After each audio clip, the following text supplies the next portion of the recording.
안녕하십니까. 네, 이용전도사입니다. 이제 이번 주 벌써 이제 생캠 3주 차가 되었는데요.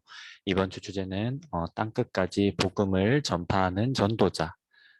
그래서 전도에 대한 말씀을 나누고자 합니다. 우리가 잘 아는 말씀, 사도행전 1장 8절 말씀 가지고 함께 말씀을 나누겠습니다. 그래서 이번 주에는 이 전도에 대한 말씀을 나눌 텐데요. 이런 방식으로 설교를 진행하려 합니다. 여기 보시면 먼저 이제 사도행전 1장을 보면 제자들이 회복에 대한 기대를 하는 것을 볼 수 있습니다. 왜냐하면 구약 성경에 이제 에스겔서 37장 14절 이거 마른 뼈 환상에 대한 이야기인데요. 하나님께서 이스라엘을 다시 회복시키실 때 성령의 역사가 일어나서 성령이 그 가운데 이스라엘 가운데 부어지고 그로 말미암아서 회복될 것이다.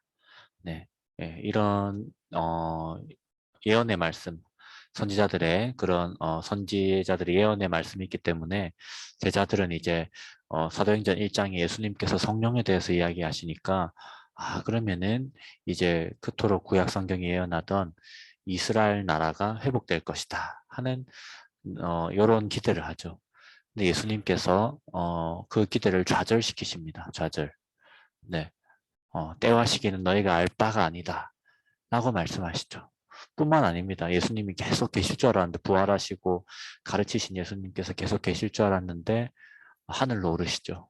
그래서 이제 사도행전 1장 보면은 제자들이 하늘을 자세히 바라보면서 이제 계속 바라보고 있으니까 얼마나 허무하고 허탈했겠습니까? 그때 흰옷 입은 자들이 와서 예수님은 너희가 본 모습 그대로 다시 오시니까 어, 놀라지 말라 이렇게 이야기를 하죠. 그래서 이런 좌절의 모습들을 볼 수 있습니다. 하지만 예수님께서는 오히려 이런 상황에서 이렇게 말씀하시죠. 오히려 너희가 성령이 너희에게 임하시면 너희가 권능을 받고 오히려 예루살렘과 온 유대와 사마리아와 땅끝까지 이르러 내 증인이 되리라 이렇게 말씀을 하십니다. 네, 그래서 이제 이게 바로 사실은 우리 구약 성경 또 이제 제자들이 가지고 있던 그런 고정관념을 넘어서는 이 복음에 대한 메시지죠. 무엇이냐면 이때까지 이제 복음 사역은 이스라엘 중심으로 일어나고 그리고 또 성령님이 임하셨을 때 그 회복도 이스라엘의 회복일 것이라고 이때까지 생각을 했습니다. 네, 그리고 이제 구약 성경 예언하는 그런 예언도 이스라엘의 회복인 것처럼 보였죠. 하지만 사실은 어, 하나님께서는 우리 요엘서 예언된 것처럼 만민에게 성령을 부어주실 것을 하나님께서 계획하고 계셨고 이스라엘을 물론 사용하셨지만 이스라엘을 넘어서 이제 이 유대인들을 통하여서 이스라엘을 통하여서 온 세상으로 복음이 증거되고 증인되고 하나님의 나라가 세워지는 그것이 바로 하나님의 구원의 계획, 경륜이었다 하는 것을 알 수가 있습니다. 그래서 이제 이스라엘로부터 온 세상으로 복음이 퍼져나가는 것을 볼 수가 있죠. 예루살렘 교회가 모여서 기도할 때 이제 성령님이 임하시지 않습니까? 그때 나타난 기적과 이사가 무엇이었죠? 바로 방언이었지 않습니까?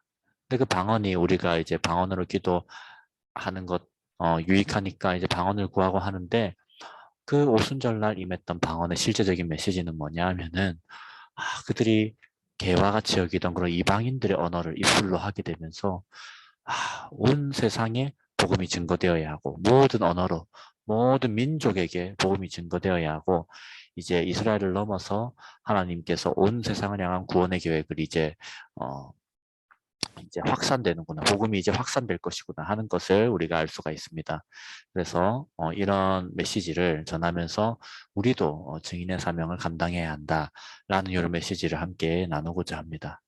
그래서 공과를 보시면 씨 뿌리기에서는요. 건물에 화재가 났는데 구조되지 못한 어린이가 있다. 어떤 사다리를 타야 어린이를 구원할 수 있을까? 점선을 만약에 이제 끊어진 다리라 생각하면 없는 거라 생각하면 3번이 정답 같아요. 그래서 이제 화재가 난 건물에 갇힌 어린이에게 도움이 필요한 것처럼 예수님을 알지 못하는 사람에게도 도움이 필요하다. 복음이 필요하다 하는 것이죠. 그래서 복음은 예수님을 알지 못하는 사람이 참된 생명을 얻게 해준다 하는 내용으로 한번 사다리 타기로 이렇게 아이스 브레이킹을 하면 되겠습니다. 그래서 예수님께서 하늘로 올라가시기 전에 마지막 당부에 말씀하셨는데 사도행전 1장 6절에서 8절을 보시면요. 제자들이 예수님께 어떤 질문을 했나? 언제 이스라엘을 회복시키실 것인지 질문을 했죠. 네. 그러자 예수님께서 어떻게 답하시냐면 때와 시기는 하나님께서 아시고 너희들을 알 바가 아니다. 알 수 없다고 말씀하셨어요. 그리고 성령의 권능을 받아서 땅끝까지 증인이 되라고 이렇게 말씀하셨습니다. 이 메시지가 바로 오늘 우리에게도 주시는 말씀으로 받아서 주님의 그 구원의 사역, 이제 이스라엘을 넘어서 온 세상으로 증거되어야 될 이 복음을 가지고 우리도 생명 구원의 사역을 감당해야 한다. 네, 이런 것이죠. 그 증인이 된 우리는 무엇을 전해야 하는가? 십자가에서 죽으시고 부활하신 예수님. 이것을 믿으면 우리 누구든지 구원을 받는다는 이 복음의 메시지를 전해야 되겠습니다. 그래서 이제 이 교사공과에 참 추가적인 질문도 참 좋더라고요. 우리가 먼저 이제 예수님의 증인이 된다는 것은 어떤 의미인가 할 때 이 증인 마르티스라고 하는데요. 이 단어가 처음에는 증인이었어요. 사도행전 쓰여질 당시에는 증인이라는 의미밖에 없습니다. 근데 이제 후에 점점 순교자라는 의미를 갖게 되고 그래서 우리가 영어 순교자가 마터죠, 마터. 네, 이게 파생이 됩니다. 왜냐하면 증인의 사역을 감당하다가 순교하는 일이 많았기 때문에.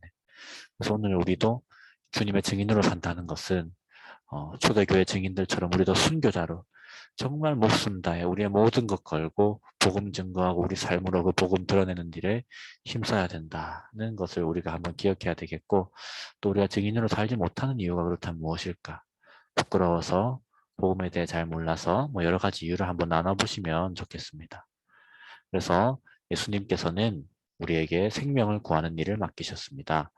예수님의 증인인 우리는 복음을 전하는 전도자가 되어야 합니다. 이게 네, 이번 과의 메시지가 되겠습니다.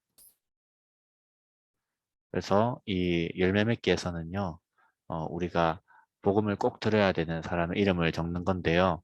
학교 친구들 중에 적어도 좋고 또 각 반에 또 장기 결석자들 있잖아요. 그 중에 우리와 관계가 있고 친한 친구들 있다면은 꼭 이름을 적고 네, 한번 이제 이 친구에게 복음을 전하기로 한번 결심해보는 그런 귀한 시간 되면 좋겠어요. 또 복음 제시의 문, 네, 요것도 한번 읽어보면서 이런 식으로 우리가 복음을 전하면 된다. 너는 복음 내용을 안 보고 한번 이야기할 수 있니? 이렇게 우리 친구들이 복음에 대해서 온전히 이해하고 있는지도 한번 확인을 해봐 주시면 좋겠습니다. 그래서 이 공동체 고백, 네, 꼭 같이 한번 읽어보시면 좋겠어요. 우리 학생들과 나는 땅끝까지 복음을 전파하는 전도자입니다. 예수님을 증거하는 증인이 되어 예수님을 모르는 사람들에게 복음을 전하겠습니다. 네, 그래서 이 공동체 고백을 함께하며 우리는 복음을 전파하는 전도자다. 이것이 우리 성도의 영적 본질이고 교회의 정체성이다라는 것을 함께 잘 나눠주시면 좋겠습니다. 이상으로 네, 생캠 3주차 공과 해설 마치겠습니다. 감사합니다.